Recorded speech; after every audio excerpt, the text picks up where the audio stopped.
All right, this next part we're going to talk about is bundling and discounting. These are lessons that I had wished that I had personally learned long ago, but the value in this lesson is enormous because it's something that every entrepreneur and person in business should know. And so what exactly is bundling? It's when you're taking a product and actually making it into an offering rather than just a single product, and you're competing um, with your competition strictly on price. This allows you to start looking at the value of what you're having to offer. It's creating a situation where you're comparing apples to oranges, and it removes price from the equation. And so as we do that, we really want to focus on what we can add and combine all together, and then we'll look at what the whole value is and what we can focus on.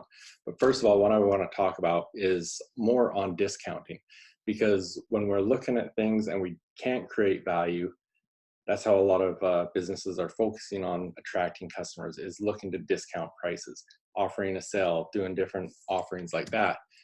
But the problem with that is that I'm going to show you an example here that even a small discount of 10%, we have to sell 50% more product just to break even compared to what we were doing before the 10% discount.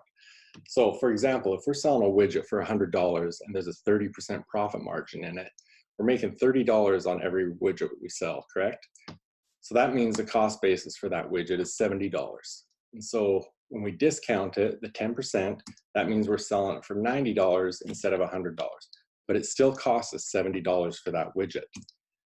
So now we're making $20 in profit instead of the $30 in profit. Okay, are you following me? Okay, so for this business to make $1,000 in profit selling the widgets at $100 each, they need to sell 33.3 widgets. So $30 times 33.3 is $1,000. When they discount by 10%, now they need to sell 50 widgets to hit that $1,000. So at $20 times 50 widgets, there's $1,000. So that example right there, they've got to sell 50% more widgets to make the same amount of money. And so that shows you how drastically price discounting can have an impact on your profit margins, because your cost of that product isn't going to change. But the fact is, how many times do you actually see someone offering a 10% discount? Not very often. You're seeing 20% discount, 40% discount, whatever it might be, trying to attract customers. But really, these businesses are hurting themselves much more than what they're trying to do to attract more customers. Now, mind you, I understand every situation is different. There are situations where you're going to want to do this, where you're going to want to offer discounts. You've already invested in inventory, you've got to move it, those sort of things. I'm just specifically looking at situations where we've got product and we're offering a discount, just trying to attract customers. At the same time, when you're looking at a measly 10%, 20% discount, studies have shown that the discount doesn't actually start impacting a prospect's buying decision unless it's at least 40%. So we've got to really weigh this out. So how do we create more value so we don't have to have these discounts? I heard Russell Brunson talk about this once, as he was running a marketing session, and I really liked how he explained it.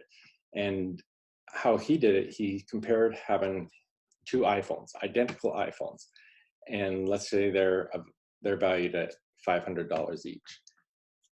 He wants to sell his for $10,000. Why would somebody have two iPhones to choose from and they're going to pay $10,000 for one when they can get the one right next to it for $500? Well, he looked at it this way. He says, okay, here's my iPhone. I want $10,000 for it, but here's what it has. This is my personal phone, and it's got my personal things in it. One, it's got the direct cell phone numbers of a lot of famous people in it. It's got Tony Robbins' cell phone number in it. You got questions, give Tony a call. He can answer that. We all know that Tony Robbins, to get coaching from him, you're looking at $1 million plus a year. With that phone, you've got direct access to it. In the last, 10, 12 years, he's gone through 450 to 500,000 in marketing, sales, different courses that he's invested into, and they're all on CD, audio files, whatnot. He's condensed them all into the files that he can put these audio files on his phone. So not only does it have access to Tony Robbins and all the other famous people that Russell Brunson might know, it also has $500,000 worth of educational courses and different things he's gone through on this phone. He has Voxer on his phone. So right there, he charges $100,000 a year for consulting, but you can just pick up Voxer and direct call to him and you can talk to him directly. All his favorite books that he's put onto audio are on that phone. Top 10 podcasts that he's got, they're all on that phone. So that's the value he's created in putting that together. And rather than just looking strictly at the product, which is the phone, you've got the product and all the information that goes with it. So rather than looking at a $500 phone, you're looking at a $500 phone, $1 million consultation with Tony Robbins, all the $500,000 in education that he's put on there, his Voxer direct access, 100,000 consulting, all his favorite audiobooks, couple thousand, all his favorite podcasts, you know, all those different things. He's bundled those together to create the value rather than saying, here's the product.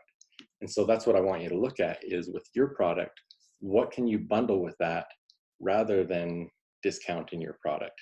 How can you compete with your with your competitors and bundle your product rather than discounting? Maybe you're even going to charge more, but what have you bundled with it to add more value to that?